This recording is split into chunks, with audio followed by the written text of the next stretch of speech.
Winning a championship takes hard work, dedication, and commitment. Professional and world-class athletes use Advocare products. Why? Because they work. Scientifically formulated, independently tested, and proven to give us the results that we're looking for, to play at a championship level. Are you looking for results? Advocare. Use it. The pros do. Let's say hunker down. Hunker down. Hunker down, y'all. Hunker down. Hunker down. Hunker down. Hunker down. Hunker down. Hunker down.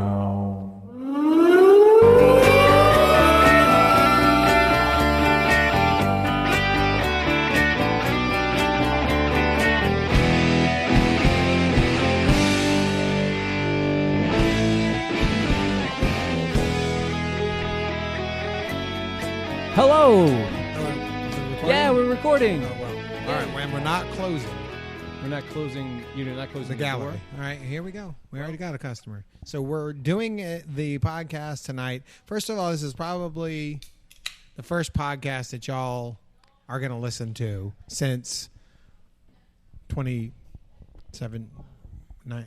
Why would they not have listened to the last one? Well, there was some technical difficulties despite the efforts of the three of us and engineer Pat and a pair of headphones, in which we should actually get headphones for everybody. Yeah, headphones. Well, that's part of the negotiations. I liked that. It really made me feel real. It's coming in the upgraded package when we after the negotiations. Okay. Tell you about the negotiations? No. I don't know if I'm allowed to talk about it right now. Damn it. Is it me doing it? It's not me doing it. Wait, it might be me doing it. Hang on. Look at this. So is that me that's doing that? Or did you plug it in and it do that? As soon as you plug it in, it starts fucking up. Here we are again in dealing with technical difficulties for the 9,000th time. Well, we have the B-team mics out tonight, and y'all let us know if you hear a difference. I have only 3 screws in mine when there should be 4, and I've gone ahead and hooked it up with duct tape to fix it. So, and then Jeff's just suddenly will just drop a boom on you. Boom! Yeah, so be ready for that. Just consider it an improvement over last week where you had to deal with the constant noise of the laptop fan and whatever the hell else was doing and what it was doing. You couldn't hear Allie hardly at all. You also can't hear Allie at all tonight because she's actually not here. So Allie's got other appointments or arrangements or who the fuck knows. So we're not going to kind of concentrate on a wide variety of content. We're just going to stick to the upcoming Saints season and what's basically what I'm thinking is going to be a pitiful sort of not with a bang but with a whimper type end of our Brees Peyton era. That's kind of the feeling that I'm having going into it. There's a lot of signs pointing to it. I don't want it to happen. I'll be glad if I'm wrong, and I'm not 100% certain that this is going to happen. It's an anxiety and a fear that I have that is not unfounded. Well, I like where you are mentally right here. I like the you are on target spiritually and mentally with all of the anxieties and things that I want to get into later. So I'm glad that you said all of that from the outset. I did want to just to close out on this technical stuff. There's negotiations pending right now that are top secret that I'm definitely not going to tell you about as we do the podcast. They are so top secret, he has not even told me about them. It doesn't have anything to do with Georgia's media possibly buying us out. Oh. It doesn't have anything to do with closing, like moving into the brand and becoming absorbed and becoming one with the conglomerate, the conglomerate. No. That George owns and runs. And also, if he's listening, I just want to let him know that there was not a Sudoku or a crossword puzzle in this week's Gambit. They're shutting down the puzzles? Well, there was none, and I hope that they're not trying to slip it through. So when George's buys us out, what is the first thing that they're going to cut? They're going to cut the recipe minute, or they're going to cut the jive wire? Well, it's hard to cut something that no longer exists anyways. Well... and the only other thing we have besides content is the jive wire. That's only... Oh, they might cut So-So. If I was them, I'd cut So-So because I think we had this discussion, and I don't want to get too self-actualized about podcasting here, but we had the discussion last week where you and Allie pretty much across the board disagreed with me, whereas I don't care about the podcasters' personal lives. Like, I'm not into it for their personalities. Like, I don't want to hear what they ate for breakfast and shit like that. Mm-hmm. When I listen to a podcast, I just want to hear them get straight to the fucking content, right? I mean, so in the future, we'll just listen to everything will just be about what Doug McCash has found that week. Oh, yeah. And so we will just talk about that. This does not, my feelings on podcasts does not include if there was a Doug McCash podcast. Right. You know? Yeah, so I would cut So-So is what I'm saying. Yep, we're in a hole now. We're totally in a hole. How do we get out of this? We're going to talk about the Saints. Okay. And how big of a letdown we're about to have. Let's fuck all that and just go into this stuff. Okay. Well, it's going to be a Saints podcast. We're drinking Who Dat Golden Ale from, who are they? This is from New Orleans' only microbrewery. Are they? They're the only one in town. I thought NOLA was in town. New Orleans' only microbrewery is Urban South. They produce the finest quality. I don't know. NOLA on Tchoupitoulas makes beer. New Orleans' only brewery. Okay, well, is Urban South. I like your style. You know, just cram it on through. The only one that I'm aware of. Keep saying it until they believe it. Fuck, man, this is New Orleans only. The only microbrewery. And they have produced a product called Who Dat Golden Ale, which we thought would be appropriate to drink this evening. You know it's legit because it's basically a silver can with a sticker wrapped around it. There's no fancy labeling or anything like that. As is the fashion. They printed it out, and this is the Color Rush. The label is the Color Rush uniforms. Yeah, so my favorite thing about it, though, is that it is an officially licensed Who Dat product, but not an officially licensed NFL or New Orleans Saints product. So it is... did Flirty Girl give them permission to use that? I mean... Do you think Flirty Girl owns Who Dat? Didn't that... was a shakeup and the whole settlement over that thing between her and the NFL is that she came out on the Iron Throne of Who Dat? I don't think so. There's a guy who owns it. Oh. Or some, but... Did we tell him we're doing this from Deurty Boys Gallery tonight? We're slipping. Oh, well, it doesn't matter because we're putting out content, so it's better than we have been doing. Who's that guy? Drew Brees. So I want to start with He's looking really sad. What's going on, Jeff? Breaking news from yesterday, I guess. Drew Brees has finally responded to the controversy of the week, which was his long-standing relationship with Focus on the Family, which is a well-known hate group, hyper-Christian hate group. Right. As it's called. Drew's okay. So wait, Drew came out and he recorded a bit of a video that he thought was an island unto itself, according to his statement, in which he was like, "Bring your Bible to school day, kids." Problematic in many ways. The Bible is a horrible book that has men sleeping with their daughters, women fucking horses, lots of decapitations and death. It's a fucked up thing, and that is unabstract. There are some horrible depictions of some horrible shit in the Bible. So why little kids would be wanting to bring it to school is beyond me. But also, why a Bible shouldn't even be in school if you believe in the Constitution. Like, you can bring it, I guess. I don't know. It seems unconstitutional for there to be a Bible at school. And if you want to keep it in your personal possessions, fine. But that is also fucked up. But whatever, forgetting all those things, that's all he said he was doing. He just so happened to do it for this fucked up Friends of the Family organization. Drew has a relationship with Focus on the Family going back to at least 2015, but all within the bounds of what you would, if you were a Drew Brees type of religious person, would think we're in the bounds. It seems like nut was on the tip of your tongue there, but I'll say it. If you're a religious nut. If you are one of those people, you would probably think that his participation in these projects is, within the bounds of what a person would think is decent, or normal. So it's not Drew Brees necessarily getting up on your YouTube and saying we need to put all of the gays into conversion therapy. He hasn't really been involved in any of that.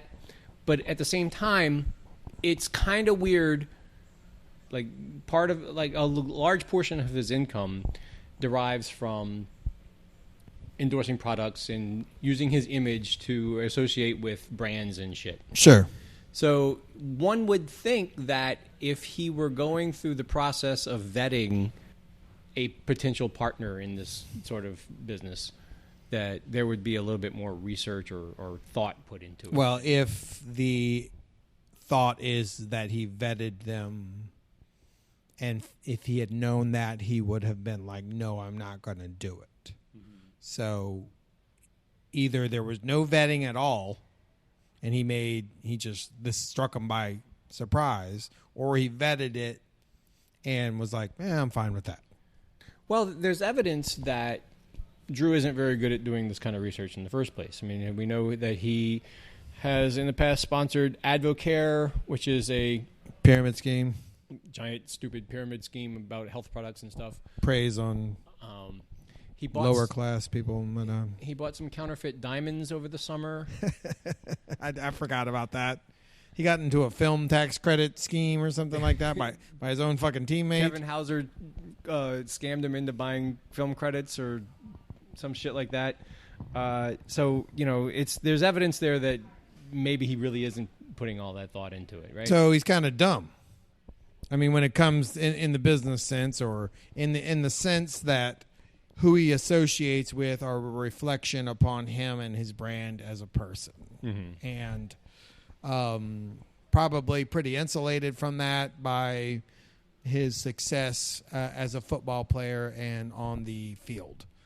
So he's won all these records. He's told he's great. He bangs his hot wife and churns out them kids. Everybody loves him. He's won a Super Bowl. And it's really hard and he's been at that since he was, young.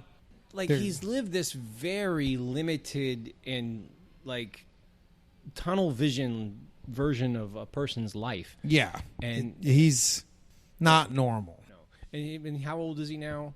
He's 40. Right. Mm-hmm. Which is what we decided last week would be the age of retirement. Oh, it would totally be great if that was the age of retirement. I'm down with that. Maybe if you do your Bernie Sanders impersonation, we can get it done. 40 years old. I like that. We're going to retire. That is a fantastic Bernie. It's close. That is. I got it from you, bro. It's like Bernie if he were trying to sell you some shirts out of an alley or something. That's the hard thing about impressions is mixing them up. You think you're doing somebody from the West Bank, and then you slip into a Jewish New York person or something. You just step around the corner. Oh, these are these shirts. I got a shirt guy. There's some Chanel in here. Yeah.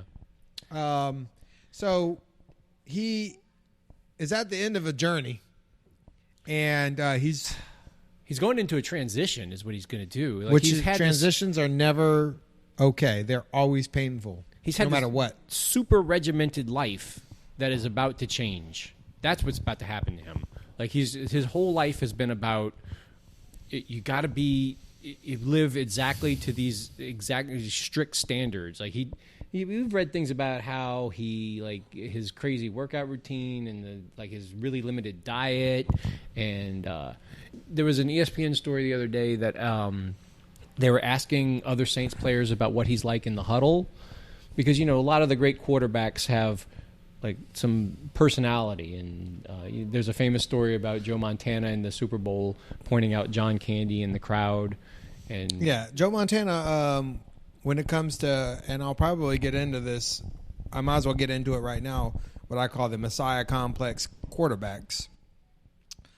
They're rather new. They're more of a new thing since the NFL's risen in popularity and there's been more focus on it. Your old quarterbacks back in the day, less so this Messiah complex. Your new quarterbacks, in this modern era, your Tom Brady's, your Peyton Manning's, your Drew Brees, they are weirder and more is put upon them, and they accept it willingly, and they become, total football nerds. Yeah, and something past narcissism. Yeah. Like a narcissist is, it's like they have this, if not me, then who? Like, I'm the only person for this job. And I don't know if you can point out John Candy in the crowd if you're that type of personality, Well, so that's what all of the other saints that they talked to for this story said. They said, well, yeah, Drew never says anything in the huddle or breaks up. It's always the same. It's the same. He calls the play, he does the thing, and then they go. And comments only about the game, and a humorless boss. Yeah, that's we've what it all sounded. had one of those, right? That's what it sounded like. Where you can't bust through to the guy. Right. You want him to be your friend. You want to have this sort of I don't want to parental, but some sort of this warmth in your relationship with them, and you just can't bust through because the dude is always, or her, more dudes, I would guess, always on point, and always about the job at hand. And it's looked on as admirable, but so to a certain extent. The problem with somebody like that or living your life like that in the real world is you are unable to see like the larger context of what you're participating in. And that's why it's plausible to believe that Drew got suckered into a relationship with this hate group that he doesn't completely understand. I would say likely. You think it's likely? I'm more on the side of that he's just naive. And I've said that a couple times online about look, he's been making poor choices based on the people around him, the shitty people around him, because the people who are pulling him into these schemes are shittier people, which we all know that the causes that they represent are shittier causes, and so they see somebody like him and think, well, here's somebody that we can pull into our camp. And I've always thought about him that he always looked a little boyish in his interviews and a little bit in his personality and the things that he says. And just, this is unquantifiable. And I've said it a couple times online. He just seems a little spiritually underdeveloped. Like he lacks a certain life experience in the world. Which is why I guess I was saying it's kind of tragic. Like by the time you're 40... Well, I don't want to feel sorry for him. He's not too tragic. Also, I don't want to defend him too much either, because you and I, by the age of 40, would have been able to kind of figure out a little bit about some of these things he's involved especially if he has no reason or need to even do the shit. Yeah. It's like if Focused on the Family came and offered me the money that they offered Drew Brees, I wonder if then I might be like, damn, man, can I compromise my values for this paycheck? I wonder if they paid him. That's another good question. Yeah, it is, because it's a gray area there. He does make, and this is something else I looked up. According to Forbes, he makes $16 million a year in endorsements. Okay, and I think 16 is less than what I would have thought. It's less than you would have thought? It seems like it, yeah. Okay. I bet you if he was a little cuter and didn't have that birthmark, he probably would get a little bit more. I wonder who else makes $16 million. Like, does Brett Favre still pull $16 million? Maybe, maybe not. That's just database shit that I would love to look at. Yeah, I think that actually this there was an article, there was a ranking. I think he ranks 27th in total earnings among athletes. Total earnings, but not endorsements. That's endorsements and salary. So it's kind of hard to know. And so we're talking about a guy that we haven't seen as much in the commercials and stuff. Mm-hmm. He ain't cute. He's got a weird birthmark. You can only film him from one side. He's got a weird kind of way about him. That's going to make his endorsements go down. You think he's so? not like Because he doesn't Favre or Tom Brady. Who. No, he's super squeaky clean in the most the weirdest way. Like he's what a person would think they're supposed to be in order to be squeaky clean. When in fact they're actually strange. Yeah. So then he also is. If he is cognizant of who he's associating himself with, he's not going to associate himself with anybody or anything that's the least bit. Is he going to fuck with Jay-Z? Like, is Drew Brees and Jay-Z gonna?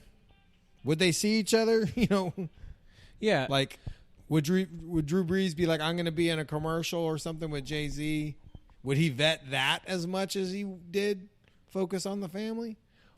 Or is it all in this abstract realm? So Jay-Z, I'm glad you brought that up because that's also kind of you can compare Drew and his quarterback Weird tunnel vision to other athletes. patriarchal. Other athletes like Demario Davis is a Saints middle linebacker. Kenny Stills, who former Saint, current Texan, I believe, because Got traded, yeah. We'll see him Monday. They have been, we will. They see the world around them. Like Demario Davis, over the summer, he and I think Josh Norman contributed to a bailout fund for this anti-ICE activist who had been arrested. Okay. What was his name? Jose Bello. It was like a $50,000 bail that they ponied up for him because they care about stuff like that. And Right, but they're lower profile players that are not going to be. they don't have to be. Yeah, there's an echelon here in the NFL where somebody who holds all the records that Drew does. That's the only remaining member of the Super Bowl team. He's in rarer air than those guys. Yeah. So he sees less. Yeah. And so the Jay-Z thing is the NFL entered into a relationship with him. Partnered with him inexplicably. In order to... It had everybody scratching their head. Well, yeah. So people are But trying Jay. You think that's what... Yeah, Jay going to take that money, and he's going to convince... Jay is almost like Drew. And then he's at a point of success now where he's starting to lose touch with... I don't want to say reality because that makes him sound crazy, but with a social reality of things that are happening around him. Because he talks less and less to average normal people. Like Kenny Stills probably talks to his barista. I don't think Jay-Z or Drew Brees does, Yeah. So they're at this point where they're just too far gone to experience for themselves what's happening around them. So they have to rely on either media or publicists and shit like that. And that's a filter that, is only so penetrable. That's right. So Drew Brees willingly naive. Either naive, willingly naive, or aware and playing naive. Whereas the press conference was, I didn't know. Yeah, it was. And then fuck y'all for even bringing this shit up, actually. Yeah, that's... So here... There's a Gambit write-up of Breeze's video, which I can't play for you right now, but these are the quotes. It says, "Hello, everyone. There's been a lot of negativity spread about me and the LGBTQ community, meaning like he and the gay community are both under assault in this. Like, okay. Based on an article that someone wrote with a very negative headline that led people to believe that somehow I was aligned with an organization that was anti-LGBTQ. Other than just he appeared in videos for them and did events for them and so forth and so on. Well, he's doing battle with cancel culture right now, and it scares you. Yeah, scary shit, He says, "I'd like to set the record straight. I live by two very simple Christian fundamentals, and that is." Love the Lord with all your heart, mind, and soul, and love your neighbor as yourself. So those are the two Christian principles. Okay. And then the write-up says, Brees speaks a little bit more before the video cuts off abruptly. So is the insinuation that he stuck his foot in his mouth after that and it's just not available, or? Well, what it says is he doesn't address the specifics of his relationship with focus on the family. He just says it was a negative headline that led people to believe that I was aligned with an organization that was anti-LGBTQ, which and then he said that he loves everybody. Yeah, he has a bad relationship, but if you're going to attack him for having a relationship with these people, and then you're going to say that it's a representation of his true feelings, is that what is being suggested? I think that he himself is anti-LGBTQ? I don't know that most people have drawn that conclusion. I think it's more that he's giving quarter to that sort of, or aligning himself with this organization who is, demonstrably very, very bad. They raise money, like hundreds of thousands of dollars, for hateful politicians like Todd Aiken. Do you remember Todd Aiken? No. He was the legitimate rape guy. Oh, okay. Right. Who claimed that if you are legitimately raped, then your body will shut down that shit. Yeah, the pregnancy or whatever. All those guys kind of blend in together after a while. They do. But also, like, they fund these gay conversion therapy. Pray the gay away? Pray the gay away stuff, right. They raise a lot of money to do a lot of awful things. And to have a relationship with that organization, whether or not, you yourself believe those things, it's iffy, right? Right. It's a matter of whether you're guilty by association, right? Yeah. Which it's a problematic approach because where do you stop with that? We're all guilty by some sort of association. Are we guilty because we're going to a Saints game and supporting Drew Brees? Because plenty of people are thinking that. People are like, hey, you need to stop supporting these guys. Most of these motherfuckers are the ones that hate on football every year anyways, and this is just giving them a reason, but it doesn't fucking matter. This is what they're saying, so we're going to address it. They're saying, right, if you still continue to support these fuckers, then you also, you're also is involved and you're complicit in this fucking bullshit factory. So then it's just me and you now. You take it to what not even, I'm not even overreaching here. These are what people are saying out there. Then where do you fucking draw the line? Somewhere between us and focus on the family? Well, you draw the line at Drew Brees then, because he's somewhere between us and them. You can definitely draw the line at filming videos and promoting programs put on, like having a professional relationship with. We're filming. We're creating a podcast right now, and our sole topic of discussion is the Saints, and it's been about Drew Brees the whole time. So, we are participating in the whole machine that is the NFL, which we know is evil. There's a significant difference there, right? I'm saying that significant difference can be easily mitigated and abstractly juxtaposed. That's what people have been doing this week. People who don't like football. As everyone has been freaking out about it all week. Yeah, they can say, I'm sorry, I can't watch football anymore because of this. Well, I say it's not only the people who hate football to begin with, they just have another reason. Why they don't just fuck off and go play fucking goofy golf or something, I don't fucking know. But every football season, right at the beginning, they have to come back out and tell everyone how they're not participating in this thing that brings everyone else joy, Yeah, well, that's now a they common have a reason, thing. That's more of a reason. Yeah. And then you have a couple people who are like, I'm not doing it anymore because of this thing that's happening, Yeah. Drew knows now that as long as because Drew, after he's not a player anymore, we may see a real monster. People have talked about him having political aspirations and everything. I don't think he does. He's mentioned it before. He has? Yeah. But he wouldn't do I don't think he'd do very well. It doesn't necessarily mean he's leaning that way. It's been something he's said before, but a long time ago. I don't think he'd do very well. But none of them do anyway, so it's fine. I just think, he shouldn't have done it. He should have vetted it. he came out and he apologized. Like, and then everyone said, fuck that. And then like, well, then what's to be made of what he said? You know?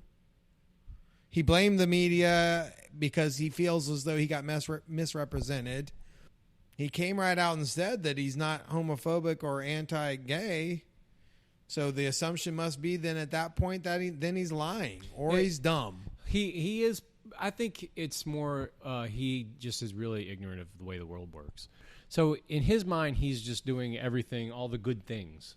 Yeah. Even though there's contradictions that he doesn't quite understand or have a finger on. Yeah. And that's the same. That's the same reason that he would buy stupid diamonds or sell you, a Ponzi scheme, or waiter or whatever. All this other terrible stuff that he shills for.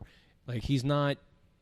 His mind is not there. He's not focusing on anything other than just being this person, right? Yeah, and I think he's a good example of, I kind of see ripples out there of like a post-cancel culture environment that we're kind of entering into, where so many people over the last 6 or so years have had to endure some of them, definitely well-deserved, some of them questionably so. Everybody probably made a bad decision, but where your entire life gets summed up and your entire career then gets destroyed based on sometimes very bad decisions, sometimes unjustly, like there was an interpretation of something and so just, had to endure all that shit. So now I heard someone on Twitter say something,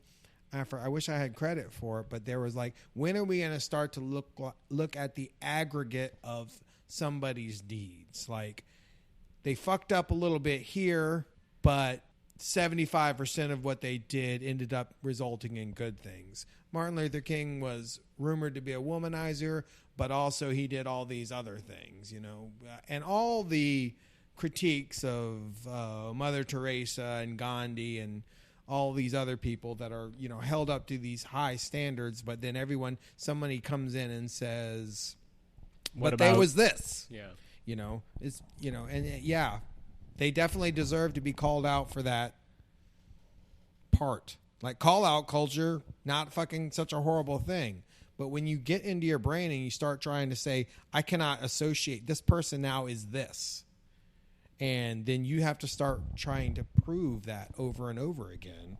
And no matter what good deed or thing, or when Drew comes out and apologizes, it doesn't matter. You're still going to see, oh, well, that he's a homophobe because you've already committed to that. And then there's no escaping it. You canceled the motherfucker. And now you have to defend that. It's a weird time. I used to think about how grateful I am that we didn't have to live with the internet when we were in high school, and like you have time to grow up and be a person and kind of like be not constantly be under surveillance and not constantly have like really be able to figure things out and develop. Oh yeah, your own you're space. quoting Blazing Saddles, and the next thing you know, you're fucking because you think it's funny, and the next thing you know, Right. you're on a fucking Instagram video and Right. getting called into the principal's office. As well, you should, So, But but then for that to just be you for the rest of your life, and for it to live forever is the thing. Like, Right, That's the. Yeah, I don't know how people deal with it, man. It's weird. it's gonna make some fucking weird kids. I mean, not weird to us. They'll probably it's just normal to them now. Yeah. But what is the aggregate of it gonna be good? Who the fuck knows? I know Drew Brees when he gets done with football is gonna be a weird motherfucker. He's a weird motherfucker now. Yeah, it's only gonna get worse. I mean, I ain't feeling sorry for him though. Don't get me wrong. Well, all right. So let's get off of that for a bit. There's a game. Yeah. Is this going to be out before the game? Yes. So they're going to play Monday night, and We're going to lose. You think they're going to? Well, that's the odds are they're going to lose. Yeah, we I can't remember We start away, we lose. We start at home, we lose. We lost the last 5. The last 5 openers they've lost. It doesn't kill you to lose the opener. And I think we talked about this a little bit last week, but NFL teams in recent years, they aren't really set in their first like couple weeks of the season. The Chicago Bears certainly aren't. Like what you see out there. If that's set, it's pretty bad. It's gotten to where like they do all the cuts at one time, and then they spend the next couple of weeks really doing some tweaking and changing things up and stuff, and they like it takes a couple weeks to figure out what the team's even going to be. So Yeah, they absolutely. could look like shit Monday night, and it won't mean anything. Yeah. And then what? Hopefully the Drew Brees thing is a mini controversy, but Drew Brees in general is a problem because, as also we've said, he's not really supposed to be on this team. If things had gone the way we wanted them to go last year, he would have been retired, and we would have been moving on to the next phase. Yeah, we're on an encore now. We're in an awkward encore. Well, what's going to end up happening is that we're not going to do as good. We're going to have a bad season. You think so? I'm not 100% on that prediction, but I have a bad feeling, and I don't know if it's coming from my heart or my mind or both. Well, I mean, there are reasons to believe... They could surprise me. They're a good team. Right, there's reason to believe that they're improved, right? Even though they lost Mark Ingram, they've replaced him with... who the fuck knows? Latavius Murray. C.J. Spiller Yeah. or... and they're going to give Kamara more carries, and you're going to have a different type of offense than you had last year. Well, Kamara with more carries is a little scary because of how hard he plays and how willing he is to take a hit, and that he isn't the biggest guy out there. Right. So he hasn't had any significant injuries, some nagging ones, but the way he plays, I cringe every time because an injury has to be at some point out there. And Michael Thomas to a certain extent too. They both play so hard. They're both young enough that they don't really know. They haven't had that. Yeah, that significant injury. The things that I worry about with this offense is that it's just going to be Drew, Thomas, and Kamara. Yeah, and yeah. I don't know what. Well, kind there's of Josh Hill. There's Dan Arnold waiting in the wings. There's Taysom Hill.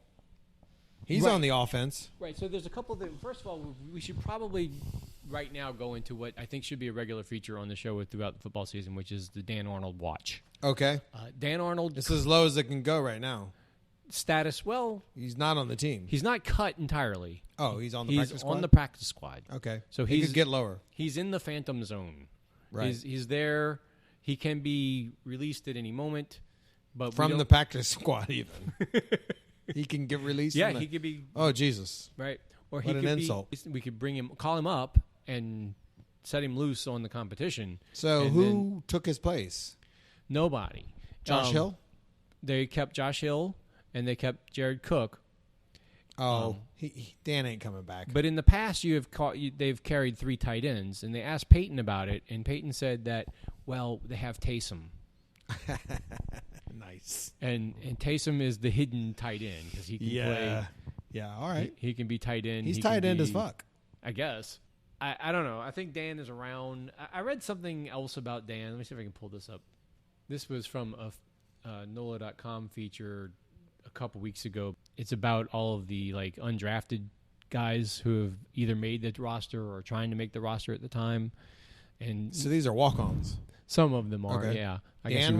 Dan was, yeah. Okay. But he's been with the team for a couple of years. Like in his first year, he was undrafted, and he spent the whole year with the team on injured reserve.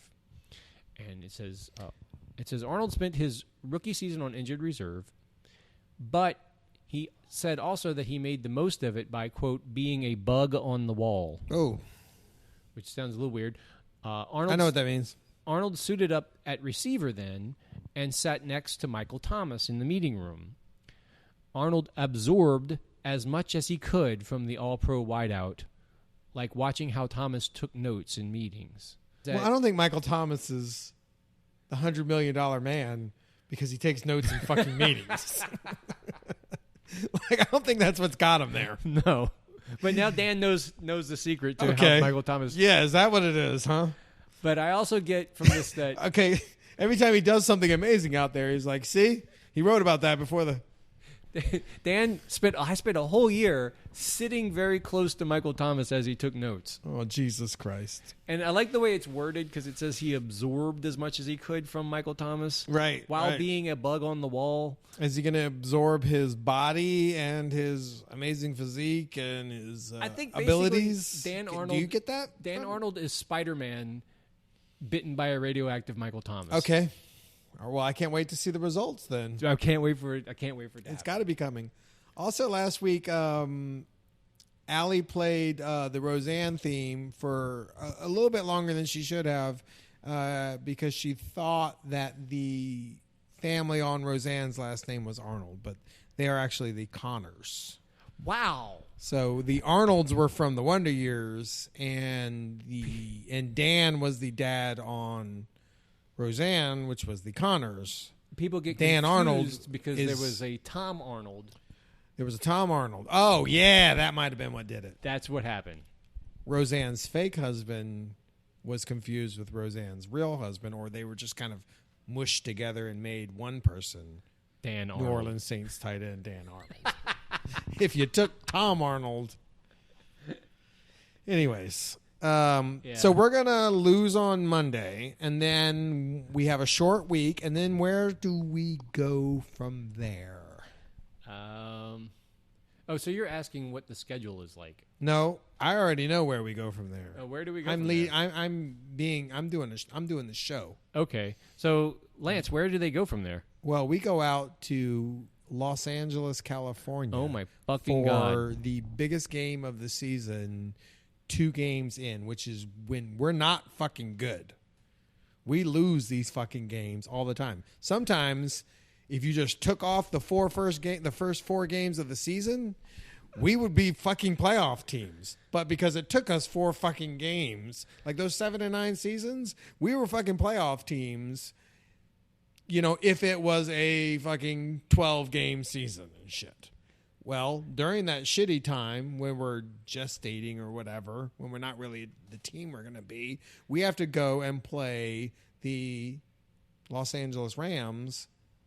I'm not going to get into the history we have with them, going all the way back to Mike Lansford's kick in 1983. It's long history. It's long, but the short history is the more important part. And I don't think we're ready. It's going to be hard. And also, I think that the Rams theoretically have a little more to play for than we do. Because we have anointed ourselves the spiritual victors of that game. Well, or the spiritual victims of that game also. The victors and the through victims. our victimhood came our victory. Though. Which in America today is how you make it. Yeah. Yeah. That is fucking true. Ain't arguing with that. My question is, do you think that the Saints have a slight advantage in that they do not have to play that game in the Superdome? With all of just everybody's anxiety collected watching it happen and again, every pass interference call will just like elicit fucking shit thrown out of the stands and whatever. Like, I don't know. That is a layer of frenetic energy that I can't even, get down into. I can't even wrap my brain around that. It might be better that they have to go on the road. I haven't thought about that. Yeah, I can't argue with that. That might be true, Which one of them plays? No, the Rams play in the Coliseum, right? Yeah. Because the Chargers play in like a boutique soccer stadium or something. Yeah. It's intimate and shit. So it's the Coliseum, which is not loud, and it's parky, and it's a dump, basically. Mm-hmm. And their they won't fill it, I bet. It's going to be a neutral crowd. It won't be a bunch of us, and you're right. Our anxiety won't be there. But I don't know. I mean, I've never. Is there a study on the effects of a weirded out crowd, a freaked out crowd? So I don't know, but this is important for this season because, like, we just talked about for 45 minutes about how freaked out we all are about Drew Brees. But Saints fans coming off of that thing that happened last year are not in a good place. And I think that we haven't really talked about this enough, is that people really are kind of going through the motions about the start of football season. it's not even like people are dreading it. It would feel okay if there was dread. It's more like indifference, defeatist. It is because it's been a long. It's the end of something. Yeah, it's been since 2006. We're 13 years into it. We're 10 years outside of a Super Bowl. Exactly, I might add. And we've been through it all. Yeah, we've been through a lot. The Suffering of the Saints is a whole podcast that, or possibly even a live show in which we can really talk about. We can really get intimate with our suffering.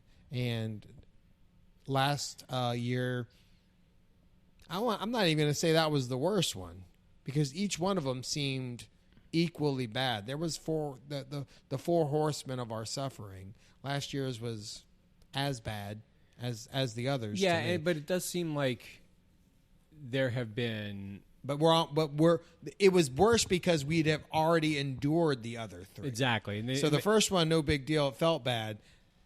And then the second and the third one, and I'm referring to the Lynch run, the Vernon Davis TD, the Diggs catch, and the no call. Yeah, and I'm going to say that in between the 49ers game and the Diggs thing, there was Bountygate, which was another traumatic experience. Yeah. And the thing about it is that they all compound. I think that when we got to the Minnesota thing, I remember how bad it felt, but I also remember us being able to make an LOL out of it somehow. And there was a lot of hope for the following year. Right. It was a divisional round loss, and those things are so easy for a team to build on. Yeah. Lots of teams have built on a divisional round loss because you're the mid card guy that's about to get called up to the main event. Right. And then but this year it doesn't feel like that. It feels like NFC Championship loss at home due to a ref's decision and some poor play following it. We basically ripped our guts out and we didn't play very well afterwards. So. Right. And the headspace everybody went to was this like severe grievance culture that I don't know. Which was natural. In the past, though, something like that would be considered cathartic. Like, oh, yeah, that's New Orleans being plucky and having their sense of humor about things. Vigilant, resilient. I got to say, man, I did not think that that's what that was. There's a dark undertone to it this year that is not. Well, it was good at the time when the wound is still fresh. But eventually, when you got to come back to it, that grievance. Yeah, it's still there. Like this week, it's still there, and I don't. Well, you I can't. don't know. Yeah, but now it's gotten you through. Now you got to get back out and show it. And then what do you have to build on that? Yeah. What do you have to build on a no call, on the Diggs run? You're like, man, we got fucked by. Oh well, shit happened. Right. This is a conspiracy theory that goes deep and. Honestly, we never really figured out why they didn't let that. Like, I could be like, oh, well, this is what happened. So-and-so fucked up. But no. We never fucking knew why they didn't make the call. It has never been established. It's like Epstein. It's a whole Epstein thing. They just announced today that the Louisiana Supreme Court says that Roger Goodell does not have to testify now. Oh, okay. So they're wrapping that up. They're tying up that loose end. Also, I think that it's time for me to say this breaking news that this is a text from Allie. Okay. But earlier this evening, I told her I was on my way down here to do this. We're doing this at the gallery because you said earlier that you had meetings all week, and so we were going to do a freebird to get that in. And, hey, we're going to do the content. And she says, I had meetings all this week. I can't believe that y'all made plans without me. We have a group text, 3 exclamation points. So okay. So I think that we forgot to tell her that we were doing this. Well, she said that she wasn't available, and then she didn't say when she was available or anything. Well, okay, I'm going to respond. I'm going to tell her, OMG. OMG. This is exactly how the Saints lost Mark Ingram. Okay, so anyway, you've got the schedule. Alan. Sorry, we did bump out of the group text to get this thing together tonight. We shouldn't have done that. We were under the impression that you were busy all week. Every night this week, I think, was it. And then y'all can do it without me, I think. Anyways. What the fuck is this? This is... That's Belgian, one of them Belgian whites. Shock top You want Belgian these white. Mexican-style lager from... Who the fuck is this? Port Orleans. I don't know if they are a microbrewery here. That's Zach Streif's brewery. Oh, okay. Oh, it is? Mm-hmm. Oh. So we start with it says right there on it, though, Jeff. I don't mean to put you on the spot. Uh-huh. It says 4124 Chapatula Street. That's I believe that is the Chapatula Street that is in New Orleans, not Chapatula Street in right. So we're Boise, Idaho. we're ending the podcast on with you having a product of Zach Streif's brewery. Okay. Whereas we began the podcast with a product from the only brewery in New Orleans, Urban South. Oh, okay. Who produces a Houdat labeled. Who produces it? Okay. Yes. I thought you said earlier that they were the only brewery. They are the only brewery in New Orleans. Oh, okay. And they produce a Houdat labeled. Not they are the Golden only Ale. brewery in New Orleans. Pause. Who produces a Houdat Golden Ale? Right. They are the only brewery in New Orleans, and they produce a Houdat. Correct. Oh, wow. Also, you have Zach Streif's brewery, which is on Chapatula Street, apparently. And so is the other one. The only one. NOLA. Oh, this one doesn't even exist. But right. This is a lie. Well, that's where their corporate office is, and they brew it somewhere else. Both things are true. Probably.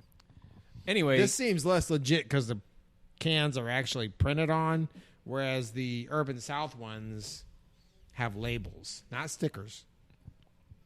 So after we go through the Nervous Fest, the Nerve Bowl. So we're going through the schedule now is what we're doing. We're going to go through the schedule. Okay. Then we got the Seahawks, and I'm not, I hate them. I've never forgiven them for, we're revisiting the Lynch run there, even though he's not on the team anymore. But I've never lost my hate for them or that franchise. They were the most insufferable fan base of the last 10 years, and that includes Patriots and Cowboys fans. The Seahawks acquired one of these people from Jadeveon Clowney. So we don't have to face Clowney in week 1, but we will see him in week 3, is basically what you're saying. What does it do, the Clowney? What does Clowney do? Yeah. He's a defensive end. He sacks Drew? He sacks the quarterback. Okay. Well, we've got Teron Armstead to stop him, a healthy Teron Armstead, huh? Do you think Teron Armstead will be healthy by week 3? I don't think he's ever healthy, actually. My favorite. He probably always has some nagging. He's probably questionable on every injury report, right? My favorite day of training camp was when I got up in the morning and I read a NOLA.com story about Teron Armstead and how healthy he was. And there was a quote in there from him saying that he does something I had never heard before, but apparently is a trainer's term. He does prehab. Oh. Just so when this thing does get hurt, his recovery will be that much quicker. I think it just means he does stretching. I got right. Prehab. All right, never heard of that. I Turf didn't either. toe, sports hernia, prehab, free flow dough. But what other Saints specific terms? But by the end of the day, he was hurt. Yeah, he was hurt. Well, it's a good thing he prehabbed that shit. That's right, because he's fine now. What was it? Strain, rotator? I just remember it being Armstead pulled from practice for some reason. All right. Yeah, he's a game day guy. He just shows up day of. Yeah. Great player. Yeah. Solid. That's a question mark with them. Who's our other O-liners? So Pete. Right. So they're going to have to do the thing several times this year where Armstead goes down. They have to kick Pete out to left tackle. Bushrod not on the team no more? Bushrod is on the team for like a day so he can retire. Oh, okay. Well, hell yeah. I liked exciting. him. He replied to me on Twitter one time. Okay. I have a personal relationship with him. It's a Hall of Fame. It was about an episode of the first 48. We're both fans. Oh, okay. And Bushrod held his own in several of those games. Not all of them. Not all of them. He was on the Super Bowl team, huh? He was. He was matched up with your boy, the big lumberjack dude from the Vikings. Remember with the lasso? What's his name? Jared Allen? Yes. he was matched up with him. Yeah, I remember that. And they did all right. Okay. So go ahead, Bushrod. Fair enough. All right, cheers. Cheers. Bushrod, we love you. Who else is on the offensive line? So A new center, for fuck's sake. they've got they drafted a center. It's a rookie center? I Yes. thought we signed somebody from somewhere. Well, they signed somebody from somewhere, but then they drafted a center who's now beating him out and is going to be the starter. So we're starting. God. Rookie center, what's his name? Eric McCoy. He's from the University of Texas. I knew it was with McCoy. It had to have been from around there. They signed Nick Easton to do that job if he had to do that job, and they've decided that he doesn't have to do that job, and they've given it to the rookie. So Is that how they decided it? You don't have to do it. They did him a favor. By like, hey, man, you ain't got to start. It's no big deal. we brought you on. We don't want him to do case, this. in case we need you there. Okay. But it's a good sign that McCoy beat him out. So He's young and hungry. That's all we know. All right. The other guys are Larry Warford, who sometimes his back is hurting. But when Sounds like a jazz saxophonist. when it's not, then he's pretty good. And then Ramchek, who is very good. Oh, yeah.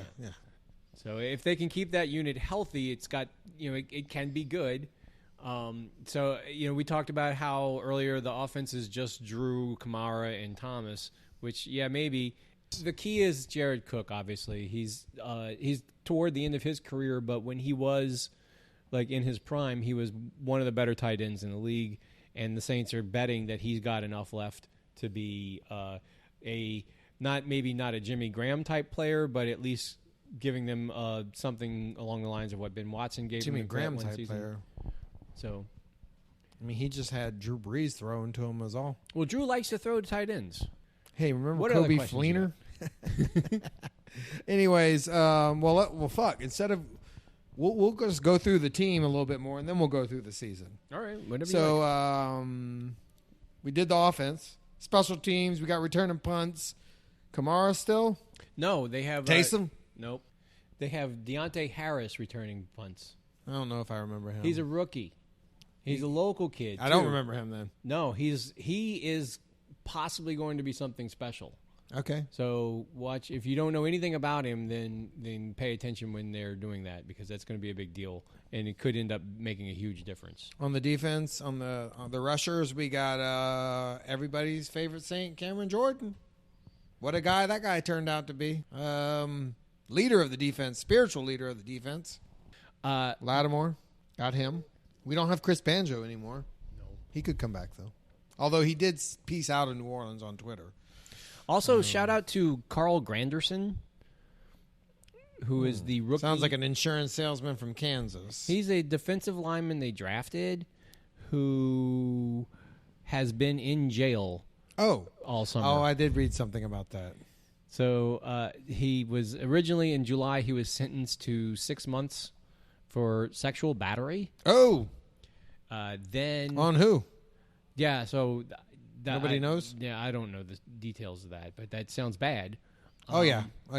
But That's grabbing an ass or grabbing a boob forcefully or something. Well, not knowing the details of the charges, all we can do is infer from the fact that a second judge came in and changed the sentence from 6 months to just probation. Oh, it could have been full-on rape, but then he got a favor from a judge or something. Well, it could have been that, or it could have been maybe this wasn't...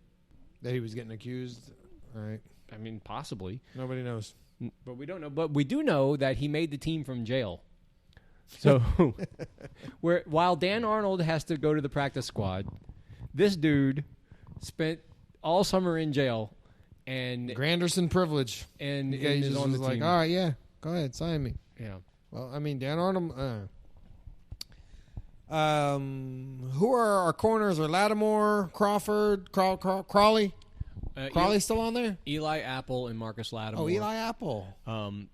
Yeah, Eli Apple is Did good. your boy come back, P-Rob? Yes. Okay, he's P-Rob's on the team? Okay. Also, P.J. Williams is on the team. Your boy, Marcus Williams? Marcus Williams is on the team. Oh, okay, so we got youngsters out there. We could have a good... Lattimore is secondary? on the team. Who else is back there? Oh, everyone has been talking about how what a great camp Von Bell had. All right. So, yeah, people staying healthy kind of implies or suggests that there's going to be the secondary is going to be a strength. The linebackers are, for the first time in a while, a real strength as well. We talked about Demario Davis earlier. He's not only is he a pretty decent person, he's a really great player.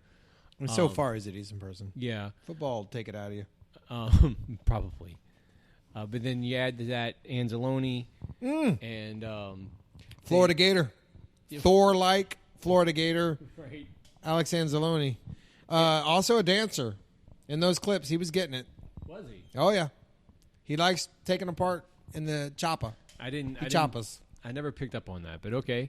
I believe it. Also, during the Dolphins fire sale, they picked up Kiko Alonso. Okay. Who's I don't even have a funny remark about that. He's man. a strong linebacker. He's gonna really add something. Maybe a to rapper. He sounds like more of a dance rapper, though. Mm-hmm. From Miami. He's like Lupe Fiasco. Like Pitbull. Yeah. Yeah. Because he's from down. Yeah. Okay. That's it. And he's a pass rusher. No, he's a linebacker. Kickers. Scooter 2 is still out there. What's his name? Lutz. Will Lutz. Yeah. And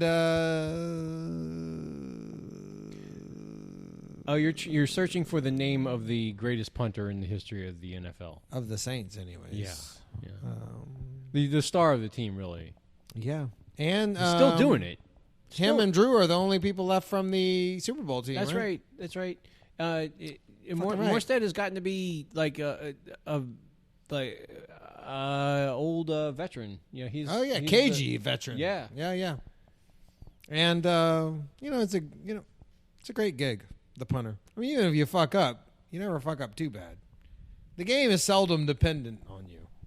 I don't think that's true. I think that you can always abstractly say it wasn't my fault.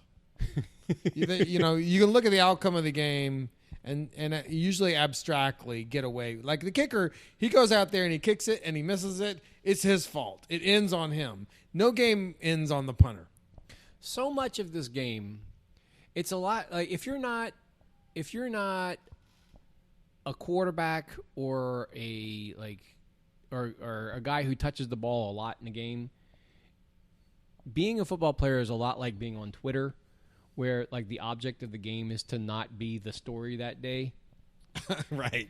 So I didn't know that's not how I approach the Twitter, but that is probably how you do it. But go ahead. If you find out you're the punter of Twitter. If the day is about you, you're in trouble. You're the Hall of Fame punter of Twitter. All right, so we've gone through the team. This thing has more order than we had planned.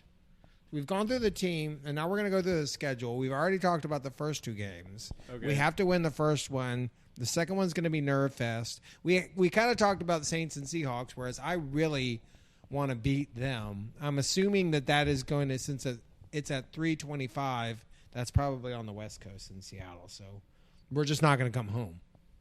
We're going from L.A. to Seattle. I hope that's what they do. I hope we'll just go find a little place in Palo Alto or something. Some tiny homes. Practice, and everyone will smoke some weed and do some legal weed and hang out and hopefully beat the Seahawks. Then, it doesn't get any easier, or maybe it does. Then we go to, we play Dallas here, I guess. All right, so they start the year in prime time against the Texans. Then they have, I guess, kind of a short week where they have to travel all the way to the West Coast. Then they have to stay on the West Coast. Nerve Fest. And then they come back for another primetime game. So that's a heavy schedule to start the season. You're lucky to get out of those 4 games, with a 500 record. Yeah, that's going to be tough. Then you got a division game against Tampa. The Bucks have beaten us at home pretty regularly. Mm-hmm. Then they get a bye week. I mean, they play the Jaguars. Oh, look. It's 2 of Lance's fucking teams right here.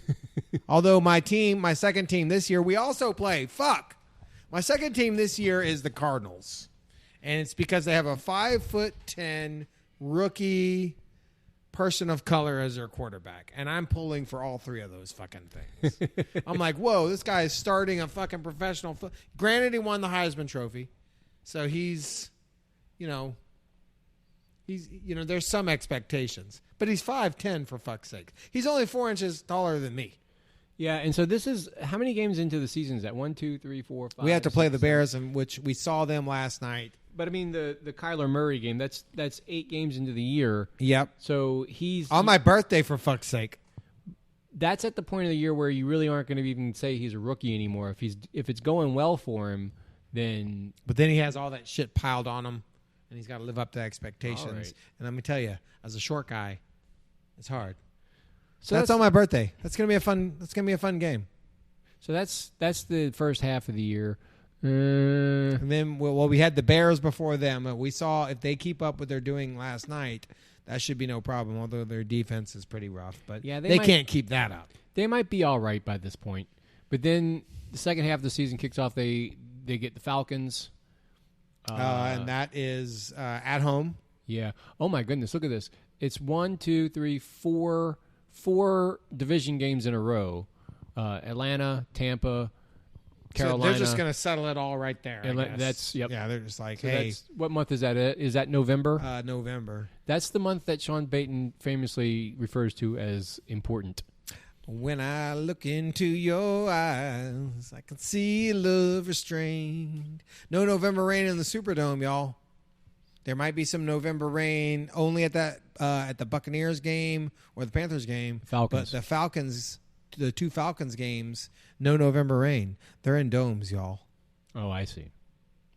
You can still play it over the loudspeakers or whatever. So November, important football. Yeah. Well, that's where it's all. That you're right. That's where it's going to be decided. They're all division games. Great. It's great. It's good to get it all sorted out early. Both Falcons games are in November. And one of those looks like, what day is that? That's a 7:30 game. 11:28 is that? That's Thanksgiving Day. No. Yep. Thursday night game. Oh, we're having a rematch on Thanksgiving with the Falcons? All right. So we have a Sunday.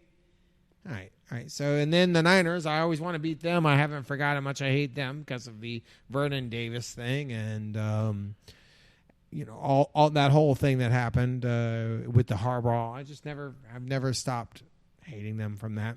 The unlucky Indianapolis Colts after that should be no problem. Right. We beat them 61-7. The last time they were missing a quarterback, right?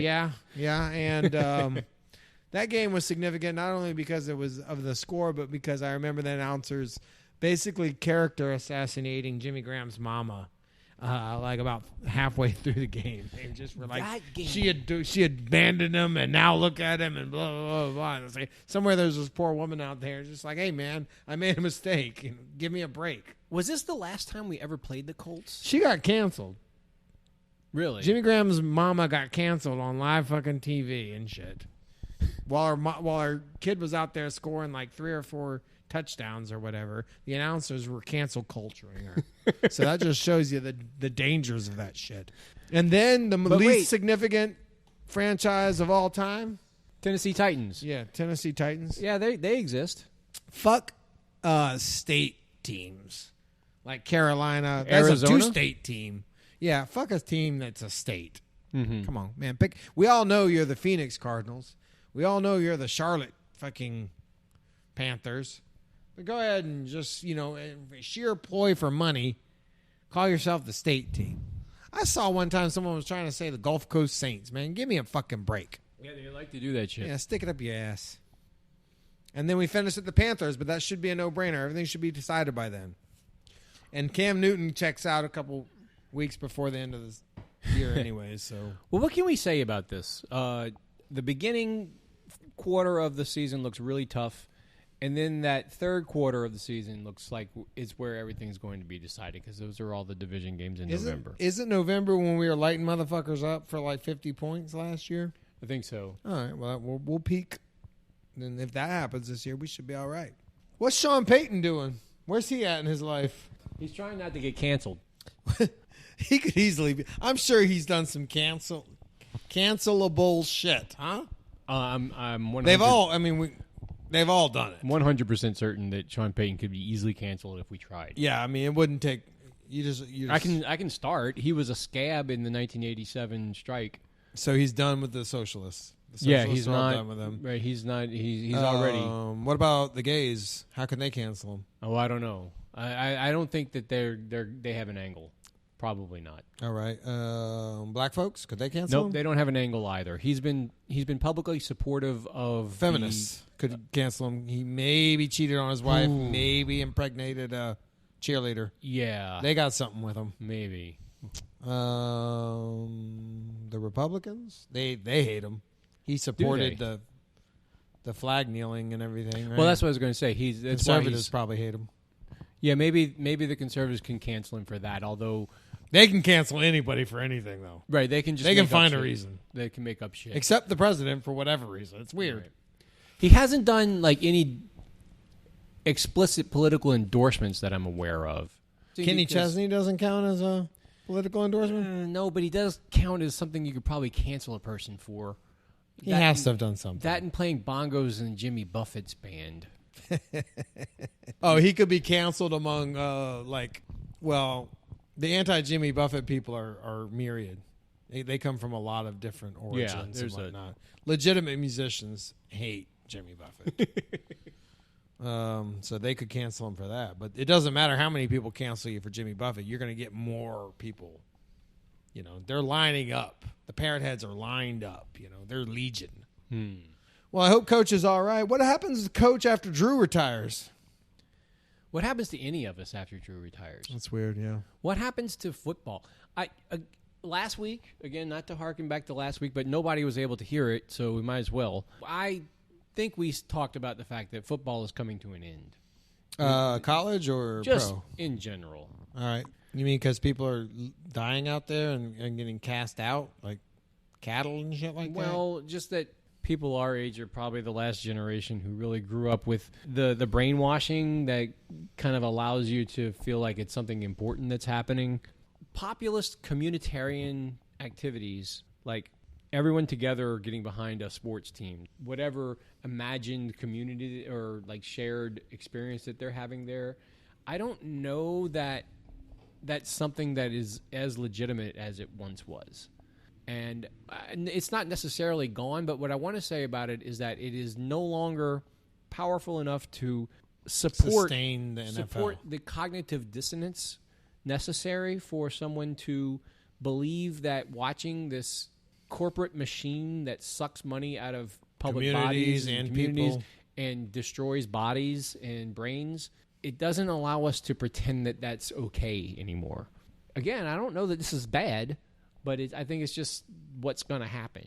Yeah, and we're going to be looked at as the savages for even participating in it in the first place. Right, and so if you go and look at the savage things that happened 40 to 60 years ago, and then you realize that in 40 to 60 years that you are living in a savage, you are participating in the savagery then you have to just ask yourself, what is it? What is the savagery that I'm participating in? And you're saying it's football.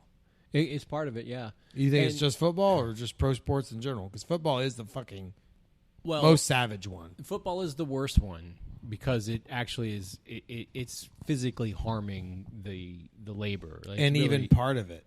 Yeah, the physical harm is part of the entertainment of it. Right, and I think that like you and I are fully aware of that, and most football now fans we are, but when we were kids, we weren't. We were kind of, I think, yeah, not. We weren't aware of tau proteins. No, that's and true. CTE, but and we were getting our heads knocked off out there playing Sandlot and getting up and walking it off and stuff.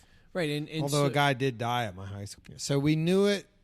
But then that's where the brainwashing comes in. Right, so we knew it, but it was part of our culture and part of our lives, and I think that even to this day. Like, we're sitting here doing a podcast talking about how the Saints are going to do this year. We still are invested in it, even though we know all of the problems with it. But I think also we're aware that it's going away. Like, or I feel like I don't know that it's going. You feel like it is. I don't. I give it a while. I suspect that football is going away, but even if it's not going away next year, this in New Orleans feels like the end. Like, it feels like the last football season. And I don't know that people, like we talked about earlier, that we don't feel as optimistic about what's going to happen this year. So it's a weird vibe going on. It's not the first year I've not felt optimistic. The last time I wasn't optimistic is when we went back to the playoffs. Right. Also, when I was not optimistic, I remember being in an above-ground pool and saying, everyone was like, how do you think they're going to do? Somebody said 12-4. Someone said win the Super Bowl, and they came around to me, and I was like 8-8, which was the 7-9 of the time, and they won the Super Bowl that year. So, okay, obviously it's always impossible to predict the future, but I wanted to just to drive home this vibe that I'm trying to project about this end of it. And, it's definitely the end of this era, or people kind of feeling like it might be time to drop it or whatever. I want to read some poetry. Oh. This is an Instagram post from Rishard Matthews, who was he was on the Saints roster during training camp. He was supposed to be he was supposed to make the team, but he retired midway through training camp. And so, one of those retirees. Yeah. I love him. He decided it was not worth it anymore. So, yeah, the sudden retirement. Yes. The title of the Instagram post is the title of the Instagram post is No Longer Exist. The game has given me and my family so much, but that no longer exists. No longer exist is capitalized. Okay. Beating your body up over and over for groups of people to give out a small percentage of the earnings that they don't even need for me no longer exist. The endless training and hours away from my family no longer exist. The brainwashing and dividing of culture for a small piece of jewelry no longer exist. Being around too much ego to even understand that someone has the same skin as you no longer exist. People using me for entertainment and not understanding that I am a black man in America no longer exist. As a receiver, people controlling your success no longer exist. Being around pure fakeness. Fakeness in the Instagram post has got little red dots under it. Just pure fakeness. Which indicates it's just his phone telling him that that's not a real word, but he says, fuck it, I'm posting it anyway. But just reading it here, it kind of gives it emphasis, okay. right? It's got a red line underneath. Yeah. Nice. Being around just pure fakeness no longer exists. The crowds cheering no longer exist. The touchdowns, big catches, fun times no longer exist. Fun times. All the people that never talk to you then hit you up for tickets when they see you're close to them, thinking you get them for free and act crazy when you can't get them for. Well, I'm sorry, this makes no sense. No, I know exactly what he's talking about. Here, let me try it again. All the people that never talk to you then hit you up for tickets when they see you're close to them, thinking you get them for free, and then act crazy when you can't get them for them no longer exist. LOL. I am thankful to have become financially free, but that income no longer exists. LOL. It was cool being a professional football player and getting to play a kid's game for work. I will always be a fan of the best sport in the world, but for me, that kid's game no longer exists. Peace sign emoji, peace sign emoji, peace sign emoji. Rishard Matthews. He walked away from the game. The game no longer in his exists. prime. The game no longer exists for Andrew Luck. The game no longer exists for, I guess that's it, for Max Unger. He decided that all that bullshit no longer exists. You think the NFL is going to no longer exist. I guess that's what I'm getting the Saints at. are no longer going to exist after this year. Yeah, we're all trying to no longer exist. And, Well, he did it. I mean, it's almost Buddhist. Well, he started in a broad scope. The poem started with a broad scope. Mm-hmm. It was almost like a commentary on America. Yeah. And then as it began to proceed, he narrowed it right on down to when the guy from middle school, wanted to get some tickets, and he was just like, "No, bro, I ain't known you since biology class," and the guy got all pissed off at him. So the range of the poem ranges from the problems facing America to right on down to that Tuesday afternoon when old Philip from the middle school hit him up. That's right. And he's like, it's all part of the same bullshit ass system, and that system No longer exists. no longer exists. He walked away. Where is he going to go? I don't know. I mean, it sounds like Well, he's gonna buy some car dealerships. Is what everyone says. right. It's like, I don't know what these dudes do after coach. It sounds like college. he's transcended to a higher plane. When Well- really he's going to be selling like jet skis or some shit. And Well, he is transforming from one form to the next, and those transitions are always painful. But hopefully, it is caterpillar to the butterfly type transformation, not the living being to a corpse type transformation. or Drew Brees trying to figure out what to What- do. He's going to have it hard. What's going to happen when Drew Brees No longer exists. when his Drew Brees football player no longer exists, and we all know it's going to be bad. Yeah. Like, this is, if you want to talk about the last of things, this is the last positive image of Drew Brees that we're going to have, and those kids, dude, Balin and Bowen and Bowen all of them. and- Every time I look at them, I'm Right. like, you're going to, what monsters are y'all are going to be? They have to be. Think about, there's 3. I hope they're all right, Drew. I hope you're not listening. he might be now. But I hope I hope everyone's all right, and I'm not coming at you I don't wish any harm on y'all, but it just don't buy them any expensive cars. Give them some hard knocks, Drew.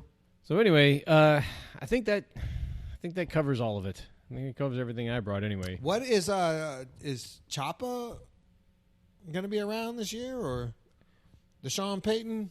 Any of them things? We're just got to wait and see how that goes. Depending on, I think that's one way you can measure the success of the season is whether or not there is a thing at the end of it that everybody remembers. Yeah. Do we have a Sean Payton dance? Do we have a Choppa style? Do we have a chicken superstition? Do we have is there something going on? Spicy thigh. Yeah. Section 617 no longer exists. Yep. Pour some out for everybody who no longer exists. I think probably this episode no longer exists. No, this episode exists if you're recording it into the right point. But who knows? Who the fuck knows if he's doing that? Yeah, Oh yeah, it looks like the mics work. So what do you think? You want to give a Let's give it a.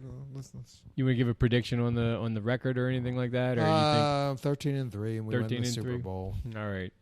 I guess for the record, I'm just gonna say 7-9 because That's all we do. We do That's- 11-5, 7-9, or 13. that's the money bet. But yeah, I think that's what we got for this week, and we're really sorry, Allie.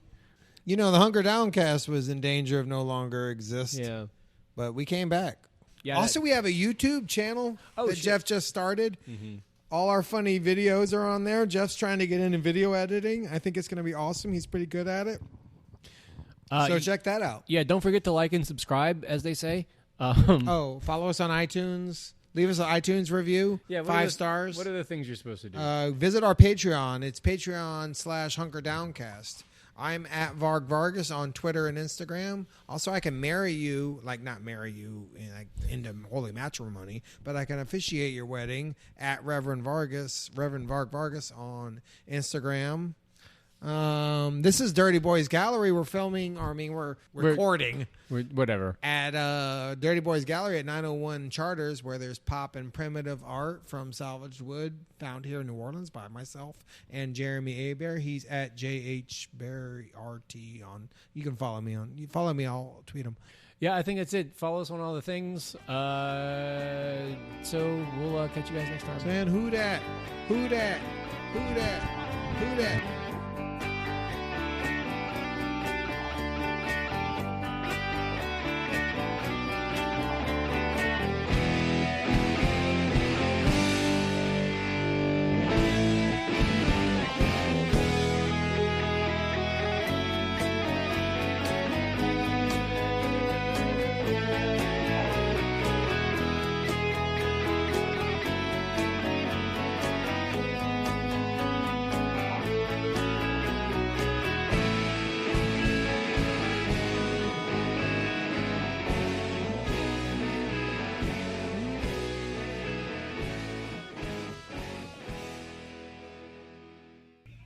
And I think now, with Jesus in my life, in my heart, I know that no matter what happens, it's all part of God's plan.